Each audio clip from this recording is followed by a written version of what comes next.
Hola jóvenes, bienvenidos a la clase para el laboratorio de formación de alquenos. Muy bien, al igual que para síntesis de haluros, como lo vimos la semana anterior, para la síntesis de alquenos o para la formación de alquenos podemos seguir diferentes rutas para obtener el mismo compuesto, obtener el mismo resultado, un alqueno, la formación de un doble enlace. Entonces, podemos hacerlo por medio de una deshidrogenación donde lo que quitamos es dos hidrógenos. Esta es una reacción, como ustedes supondrán, bastante complicada, tanto a nivel energético como a nivel, bueno, experimental.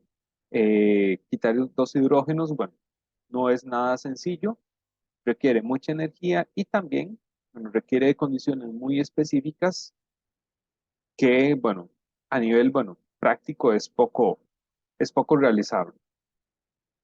Una reacción más sencilla es la deshidrohalogenación, donde tenemos un halógeno, lo quitamos y también se quita, con ayuda de una base, el hidrógeno que está en el carbono adyacente.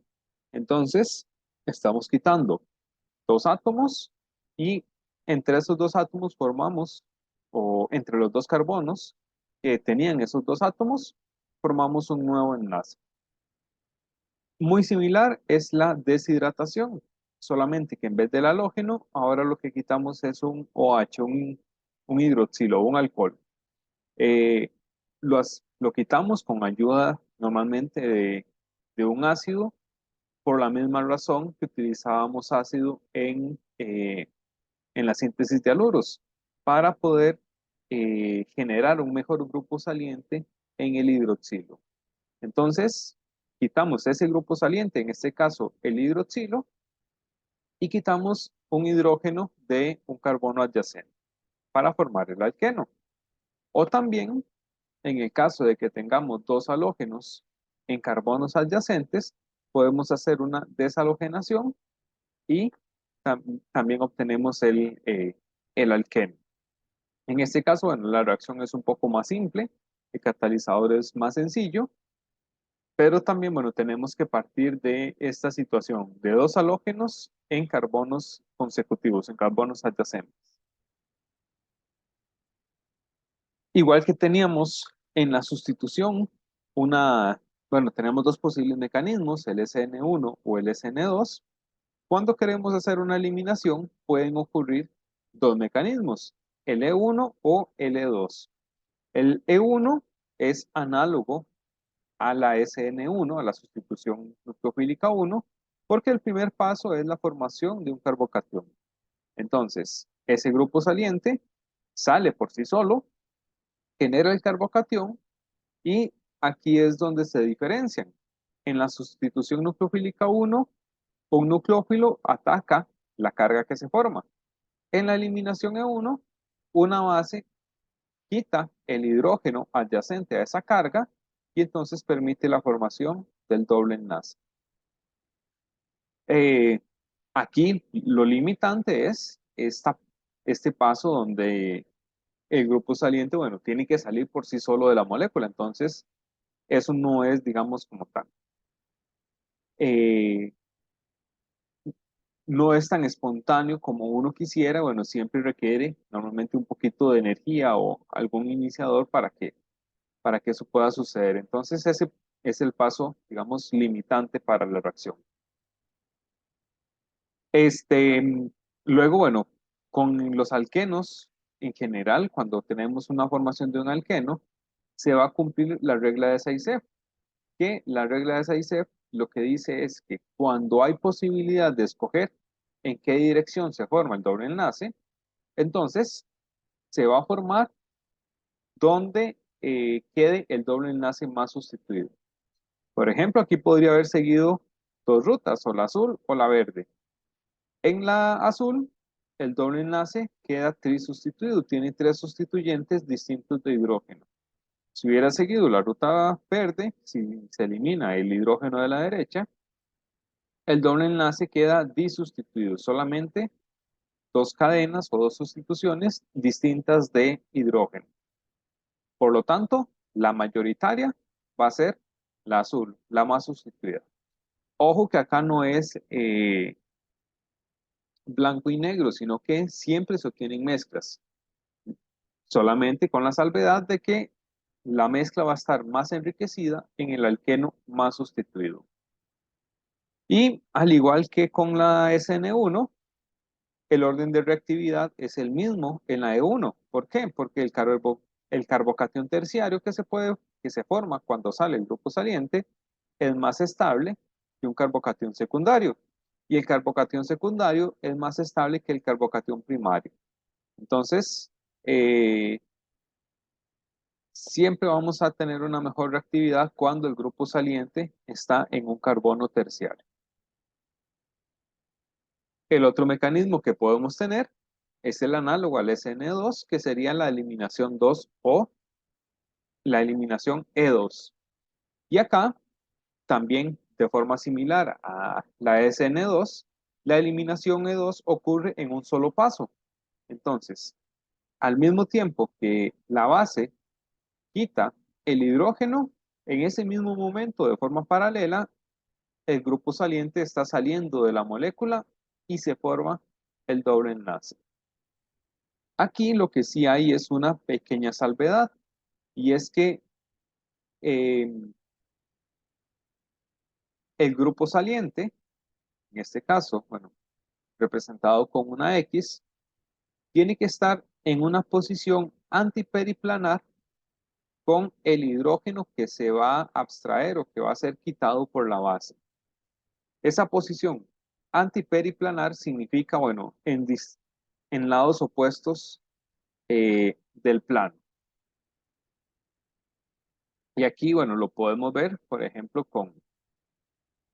en esta molécula de acá, nuestro plano, voy a cambiarle el color, nuestro plano sería, bueno, el enlace que ya está, que une los carbonos, o donde se va a formar el doble enlace, y entonces tenemos el grupo saliente en una dirección y más o menos a 180 grados o completamente en la otra dirección del plano, tenemos el hidrógeno. Esto es requisito. Si el hidrógeno no está en esa posición antiperiplanar respecto al grupo saliente, entonces no puede ocurrir la eliminación E2. Y bueno, acá, eh, bueno, el orden de reactividad acá está al revés, porque más bien en la eliminación E2, el orden es similar al de la SN2. Ocurre mejor, bueno, eh, en, alo- en grupos salientes que estén alojados en carbonos primarios, eh, luego en carbonos secundarios y por último en terciarios. Porque los terciarios ya tendrían mucho impedimento estérico, entonces es más difícil que ocurra la reacción. Entonces, entre todas las posibilidades, nosotros vamos a trabajar con la deshidratación. Vamos a partir de un alcohol para formar un alqueno. En nuestro caso, ya nos va a ser a partir de el mentol para formar el menteno. En general, estas reacciones de deshidratación de alcoholes, usamos un ácido. El ácido lo que hace es protonar el hidroxilo para formar un mejor grupo saliente, y una base, que puede ser el agua, por ejemplo, eh, se lleva el hidrógeno del carbono adyacente y entonces se forma el doble enlace. Este mecanismo general nosotros lo vamos a modificar un poquito y vamos a utilizar ácido bórico como nuestro ácido. ¿Por qué? Bueno, el ácido bórico va a interaccionar con el hidroxilo, lo mismo que se espera con el ácido, pero no lo va a protonar, sino que va a formar una, una estructura compleja, un intermediario, que va a ser un mejor grupo saliente, por supuesto que el hidroxilo, pero además más conveniente que el agua. ¿Por qué? Porque el agua, si hay un poquito de ácido, por ejemplo, el agua podría volver a, eh, a reaccionar con el doble enlace y más bien hidratarlo, o sea, devolvernos al alcohol. En cambio, cuando formamos el ion oxonio, eh, lo que sale sería un ion borato, que este ion borato ya no va a devolverse a atacar el doble enlace. Entonces, vamos a aumentar la proporción del producto, la proporción del alqueno formado.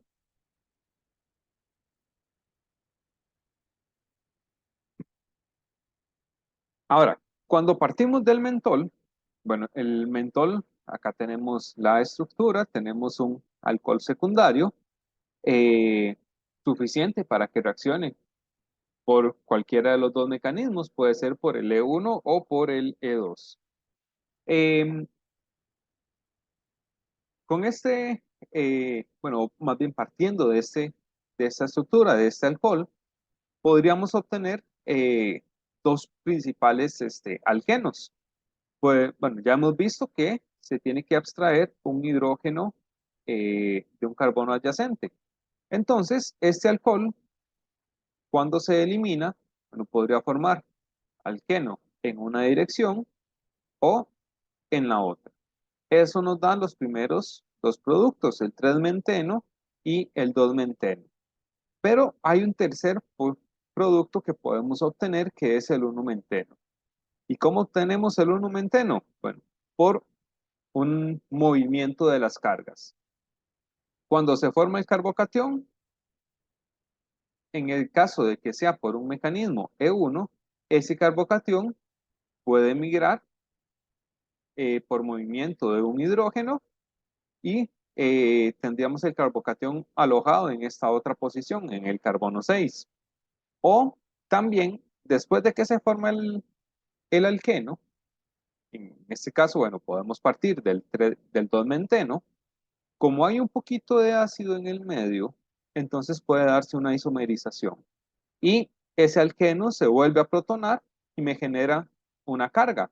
Ahora, la carga puede quedar en este carbono o puede quedar en el otro carbono.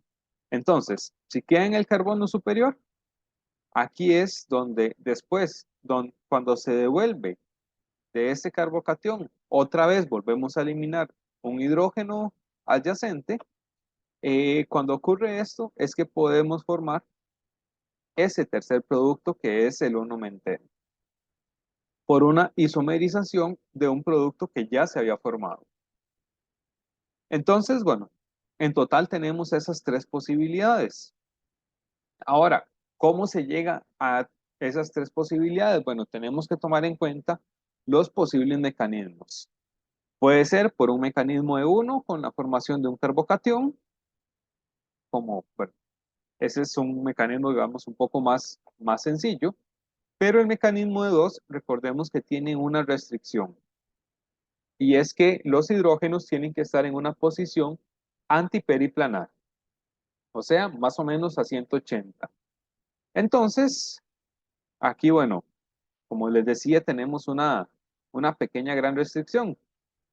Si vemos el mentol como una estructura de silla, lo que nosotros aprendemos en orgánica es que en las estructuras de silla, los grupos grandes están más estables en las posiciones ecuatoriales. Eso quiere decir, el OH, que va a ser nuestro grupo saliente, queda más estable en la posición ecuatorial. Y ahora, ¿qué pasa con los hidrógenos adyacentes a ese OH? Bueno, tenemos estos dos hidrógenos en rojo en posición axial o este otro, bueno, en posición ecuatorial. Ninguno está en una posición antiperiplanar. Bueno, este de acá, de hecho, está casi en el mismo plano, más o menos un ángulo de 0 grados, un poquito más, si hay una pequeña diferencia, pero no es mucha, está cercana a los 0 grados. Y luego con los hidrógenos axiales, aquí tenemos más o menos 90 grados. No es exacto, pero anda por ahí. Entonces no tenemos una configuración adecuada para que ocurra el mecanismo E2 partiendo del hidroxilo en su posición más estable, en su posición ecuatorial. Ahora, No quiere decir que no sea posible. ¿Por qué? Porque las moléculas tienen movimiento, son dinámicas, están rotando constantemente. Entonces, a pesar de que la posición ecuatorial para el hidroxilo es la más estable, no quiere decir que sea la única que nos podemos encontrar. Ese hidroxilo puede estar, ¿por qué no?, en una posición axial menos estable, pero posible. Entonces, en los hidrógenos de los carbonos adyacentes, bueno, otra vez tenemos por acá uno en rojo que está más o menos a los 90 grados, no está en una posición adecuada, pero si tenemos un hidrógeno del otro lado, del otro carbono, que queda en una posición antiperiplanar. Veamos, el hidroxilo está hacia arriba y el hidrógeno hacia abajo del plano. ¿Cuál es el plano? La línea o el enlace entre los carbonos.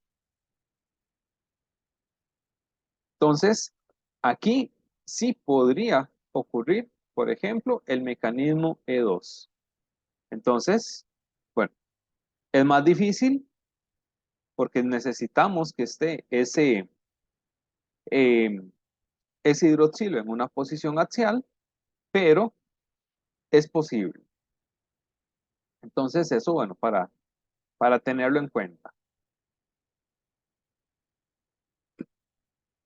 Esa deshidratación del mentol, bueno, aquí el resumen de los dos mecanismos con el diagrama de energía. En ambos casos, lo que tenemos es un mecanismo endotérmico, necesitamos aplicar energía y eso queda plasmado en el procedimiento donde tenemos que calentar en un sistema de destilación.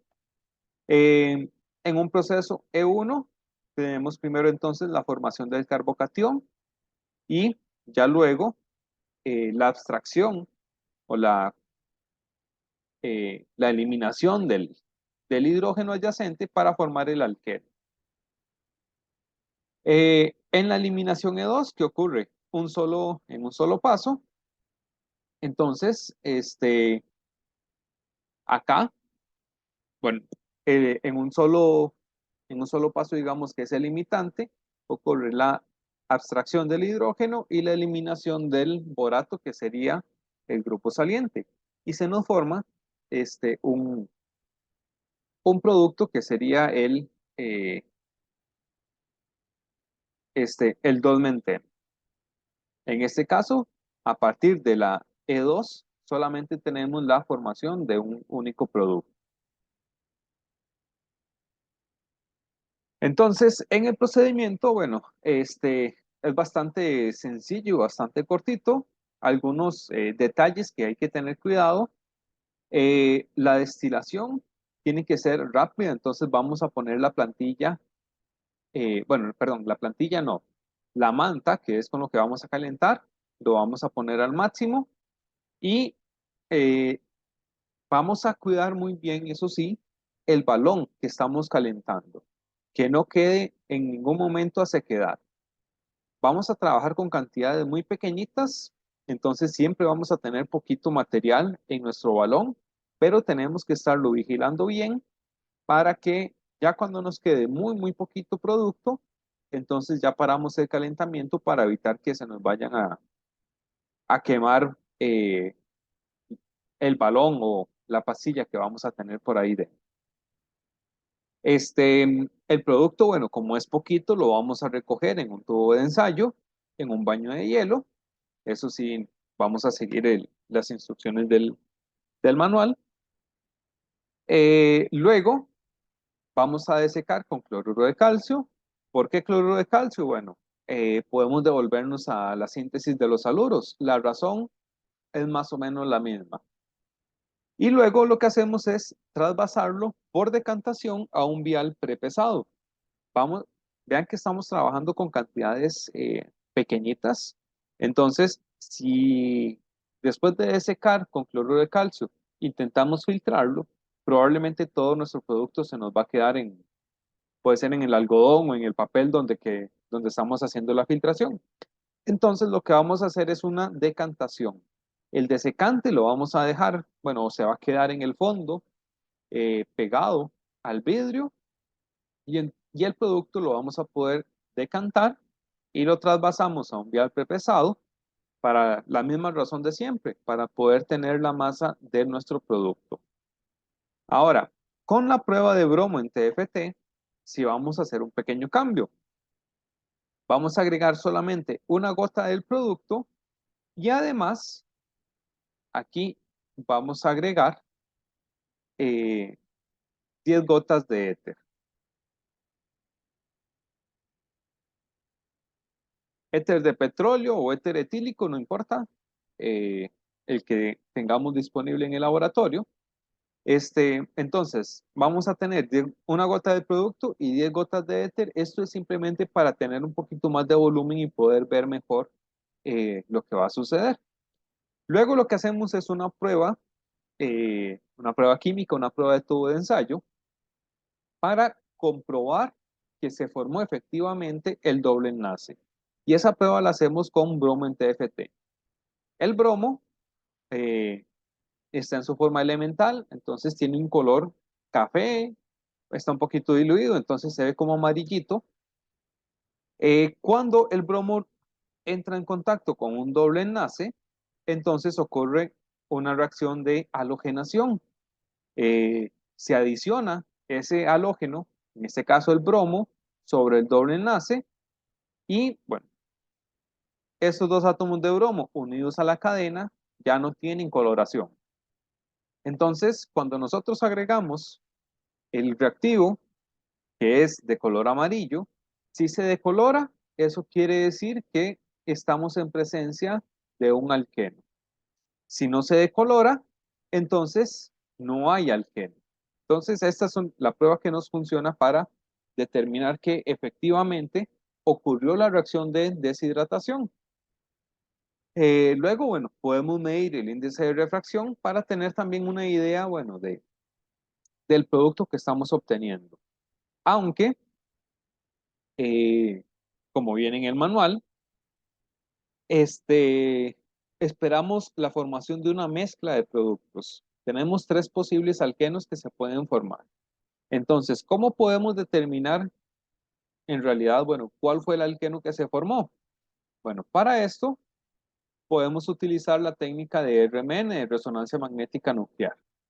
Tengo entendido que, bueno, puede ser que no lo hayan visto o que del todo no lo van a ver antes del laboratorio. Entonces, bueno, no se preocupen.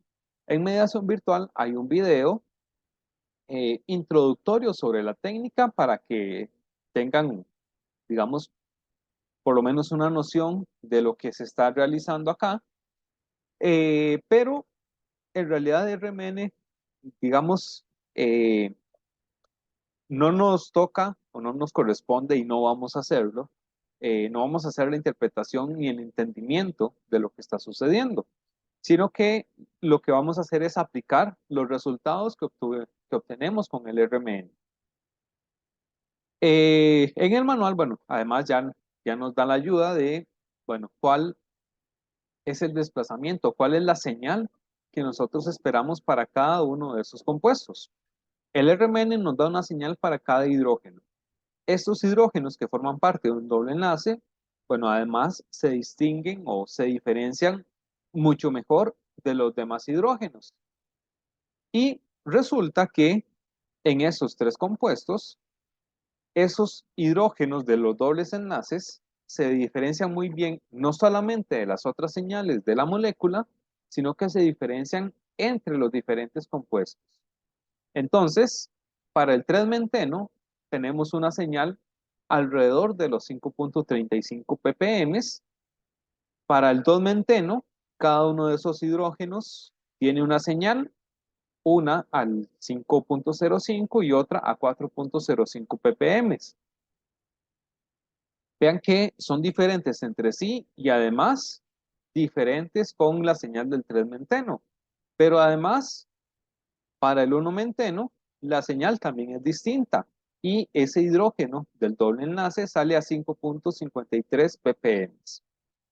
Otra peculiaridad que tiene el RMN es que el área bajo la curva de cada pico o de cada señal es proporcional a la cantidad de muestra que hay de ese compuesto.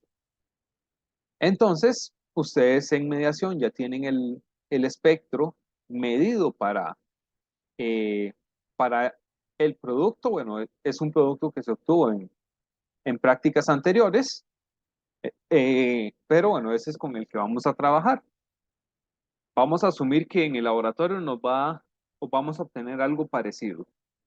Entonces, ustedes van a ver, bueno, que hay un número en la parte superior que nos indica el desplazamiento que van a hacer, bueno, estas señales a 5.35, creo que sale como a 5.38 usando la muestra real, no hay problema, ese es el